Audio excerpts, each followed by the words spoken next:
Hey family, it's Danielle, and today for Sunday school we are going to be talking about high school home curriculums that I used with my daughter. So just to give you guys a few ideas of different curriculums that you can use for homeschooling your high schooler. So if you're interested in that, please stick around for the video. The snob life, the homeschooling life, the boss life, the non-traditional life, the family life, telling it how it is, life outside the box. And if you don't know what that means, it's the non-traditional mommy. Baby. Before we dive into the curriculum that I used for my high schooler, if you're new here, hi, welcome. My name is Danielle and I am the non-traditional mommy. And on Sundays, we have Sunday school where we talk about all things school related as far as homeschooling and all of that good stuff. So if that's something that tickles your fancy, I would love for you to hit the subscribe button and join my little family. To the rest of my non-traditional family, you guys are the MVPs and I love you bunches. Mwah. Now, let's talk about some of the curriculums that I used for homeschooling my high schooler. All right, you guys. So I have my little notes here so I don't forget because baby brain has me like all over the place. So I got my notes here so I don't forget. So my daughter is going to be a senior this year and she is actually currently doing summer school. Her goal that she has set for herself is to be a December graduate. So she is doing summer school and working her way towards that goal of graduating in December. I will officially be able to say that I graduated my first student. Oh my gosh. Oh my gosh. It's like bittersweet. I can't explain what this feeling feels like, homeschooling her all the way from kindergarten to, graduation. It feels surreal. There's so many things that I've learned, so many regrets that I have. I made a lot of mistakes, so many things that I learned, things that I've done right. It's a very surreal feeling and I can't explain it. I have no idea how I'm going to really feel emotionally when this is over. But I will be able to say I have a child that graduated from public school and then homeschool. And it'll be interesting to just kind of see the difference in paths or what happens post high school. And I know that each child is different. So that matters on the path that they take, but it'll just be interesting for myself. So anyway, enough rambling about my emotional well-being, but thanks for asking. Let's talk about some of the curriculums that I used. So for math, which I know is a lot of people's biggest concern is math. Teaching high school math, especially if your child is going to do college, the college path. So for our umbrella school, we have the college path, which means they plan on going to a 4-year college. We have the tech prep, which I don't think that's the technical name for it, but that basically means that they plan on going to a 2-year school or a trade school or a tech school or getting an associate's degree after graduation. Then we have the career path, which means that upon graduation, they plan on going straight into the workforce. And then we have the life path. And life path is more so for students who may need to stay home a little bit longer, who may have some type of disability, and they're not necessarily going to go into a major career. They might do some type of alternate job or something like that. And we will have one student do life path. And so once we get there, I'll share with you guys how that process looks and what that looks like for us as a family as well. So with my daughter now, she is on the college path. She's still not quite sure, but she did want to have the option. She didn't want to close any doors for herself. So that's why we took the college prep or the college path. The curriculums that we use for math, because I know that, again, math is the number one concern for a lot of parents when they're moving into homeschooling high school. And if you're on the college path, then you're going to have 4 years of math. You're going to have Algebra 1, Algebra 2, you're going to have geometry, and then pre-cal or trigonometry. So you're going to have 4 years of math. And I know for a lot of parents, that's like, Now,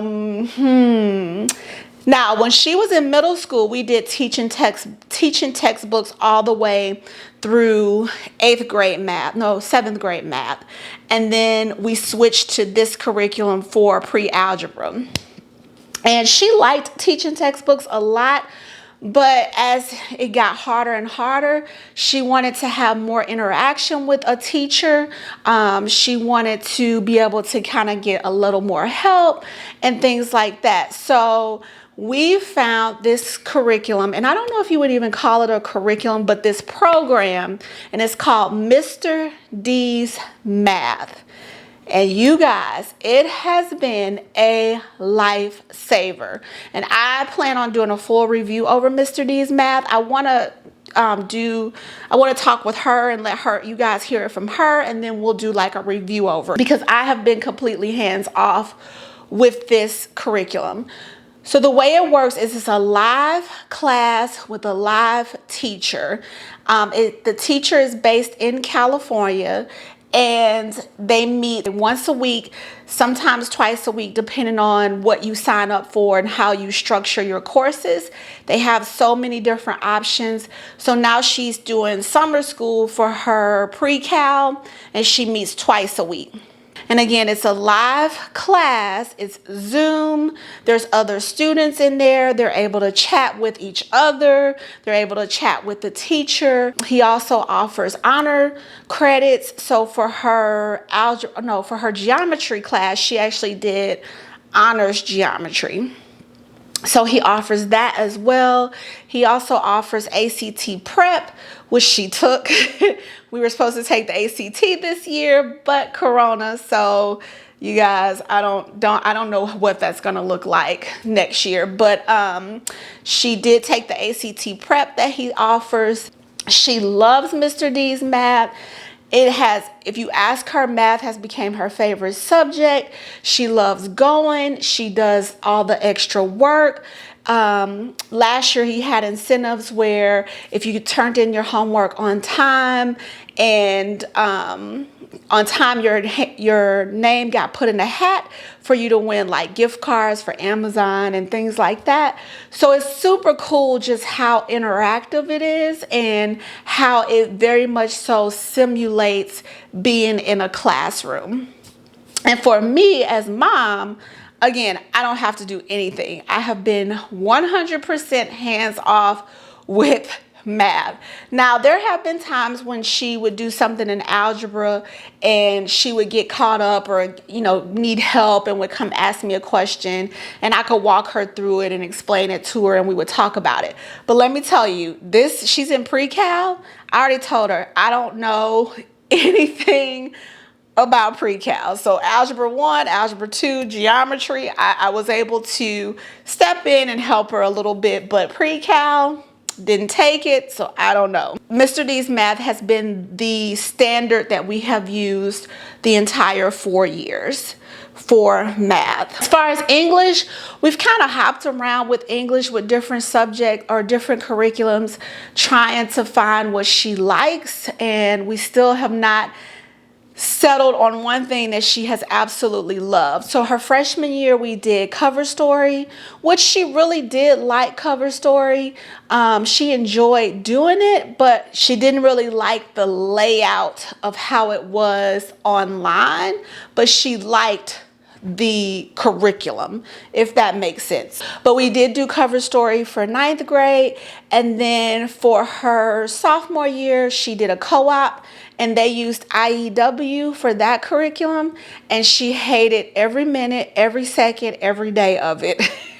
And that co-op was part of the reason she decided she did not want to do a co-op for her junior year. She finished it, she got her grade, did very well, but just did not like it. So we used IEW. For her junior year, we used Easy Peasy, which is a free homeschool curriculum that covers all subjects, and you can pick and choose, if you want to use all of them, or you can pick and choose the ones that you want to use. You can use it as a supplement, you can use it as a full curriculum. So we did Easy Peasy for junior year for English, and she hated it. She hates Easy Peasy all around. We will not be going back to it her senior year. She hates it. She felt like it was an abundance amount of work, like an overload of work, an overload of reading, and to try to pace herself and create a schedule for every subject that she used Easy Peasy for, she felt like was almost unrealistic, the amount of work that they had. So she's not a big writer. She doesn't really like to write that much, and Easy Peasy is heavy on the writing and reading. For her, I think that just kind of put her off a little bit for that particular curriculum and the style. For science, we used Apologia twice and then Easy Peasy as well. So Apologia she loves. She's always loved Apologia. That's always been like her favorite curriculum for science, and that has just stood the test of time. I'm not sure why I think I just kind of switched to Easy Peasy last year just because it had everything right there on one platform. But honestly, she loves Apologia, always has. I love Apologia. Their curriculum is just very much so laid out and detail oriented. So it's very easy as a parent to teach Apologia. So with it, you have to be hands-on. But I do love the fact that it's laid out, so I don't have to do too much prep work to teach it. And then for our foreign language, we use Rosetta Stone. She did take Spanish. This year, she wants to take sign language. I don't think Rosetta Stone has a sign language version. I'll have to check, but we did use Rosetta Stone for all of her Spanish. And Rosetta Stone, she kind of went back and forth. One year she would love it. The next year, not so much. We did add Easy Peasy to her foreign language last year, so she had Rosetta Stone and Easy Peasy. For U.S. history, we used A People's History, which is just a book we actually bought it on Kindle and then Audible as well, and we just worked our way through that book. So it's actually a reading book, or yeah, I guess you would call it a reading. It's not a textbook. And so we just read through A People's History, went over some of the things on there. What you can do is you can create your own worksheets. You can create your own quizzes, your own tests based around that particular book. She enjoyed A People's History. She thought it was a good read. She thought it was an easy read. There were no problems with that at all. One of the biggest things that we did take advantage of are co-ops. So she did a co-op her freshman year. She did one her sophomore year. She did not do one junior year. So for co-op, we did English in co-op, did her biology in co-op. So she did PE at a co-op, because you have to have a physical education credit. So she did that at co-op as well. She took her drama courses at a co-op for her electives. So she did that at a co-op as well. So we utilized co-ops as much as we possibly could. And honestly, if she loved co-ops, I probably would have used co-ops for a lot more of her subjects. But she's kind of one of those people that sometimes she loves them and sometimes she doesn't, which is one of the reasons she opted to be homeschooled for high school. So sometimes she loves her co-ops and sometimes not so much. So she really enjoyed drama in her co-op, but then she felt like she outgrew it and got too old. She really loved her science, doing her science course at co-op. One of the things for her is with homeschooling is your classroom can be very mixed with ages. So there could be some people older than you, and then there could be people way younger than you. And so I think for her, a lot of times that inconsistency was kind of like I don't know, especially since she tends to be a little more mature anyway. So co-ops are hit or miss, but we did use co-ops for high school, and I highly recommend them as well. You know, it just gives them a little bit of that school experience, but you also still kind of are able to maintain control, and they still are, you know, homeschool. Now for this year, because she is doing summer school and her goal is to graduate in December, of course we're using Mr. D's math. She only have a few credits left. We're going to, she's going to be using time for learning for her English and her personal finance. And I know you're like, time for learning, isn't that like for babies? Like, isn't that for kids? That's what I thought. But they now offer a 9th through 12th program. And so we're super excited because we use time for learning all through elementary for her, and she loved it. She loved everything about time for learning, and then she just outgrew it. And so it looks like they have spruced it up, matured the program a lot, and I wish I would have known about it way back when, because we probably would have tried it early on. And of course I will let you guys know how their high school program is. So she is doing the personal finance for the summer credit and the and Mr. D's math. English we're still debating on, but the good thing about time for learning is it's self-paced. So you can go as quickly as you need to go, or you can go as slow as you need to go. And so once she decides if she's going to do that, then she'll start. You can start whenever. You don't have to wait until a certain time. So she can start next week and then start working her way through it and get done by December if she puts in the work and time management. So that is what we will be using for her senior year. A lot of her electives, it just depended on the elective. Computers, we did easy peasy.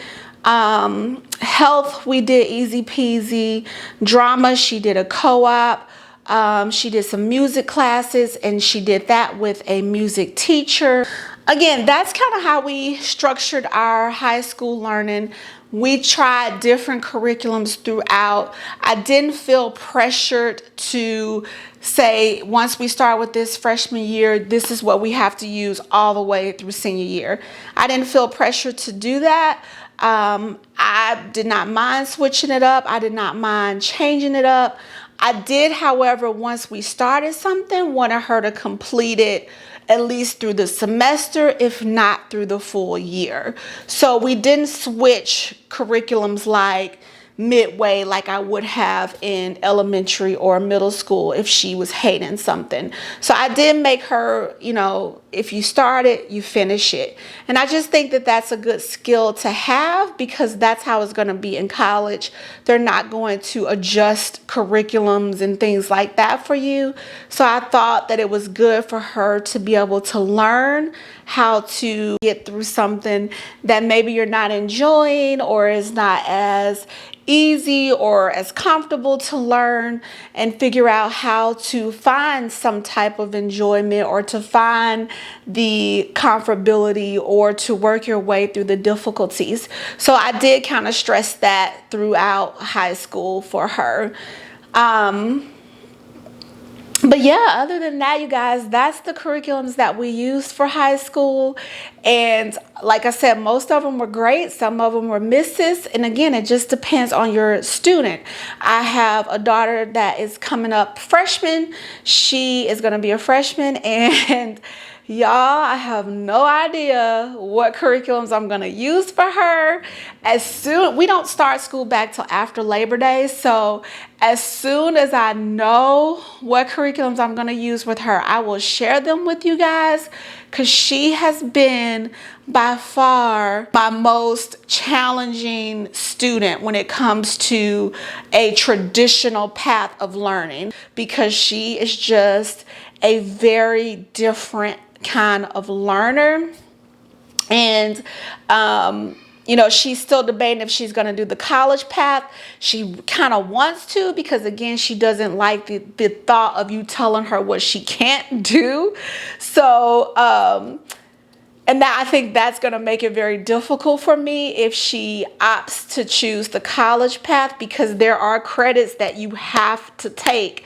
And just trying to figure out how we're going to get that in, it's going to be interesting. I'm ready for the challenge, though. I am ready for the challenge. I would love to hear what curriculums you guys use for high school. Leave those in the comments below. Like I said, I have students coming up, so I would love to know if there's things out there that I haven't heard of or don't know about.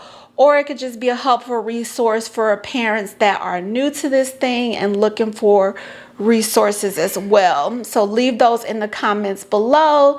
If you have any questions about anything, leave that below as well. And if you want to see some more videos over homeschooling, then check out these videos here. If you have not joined the family and you're still here, come on.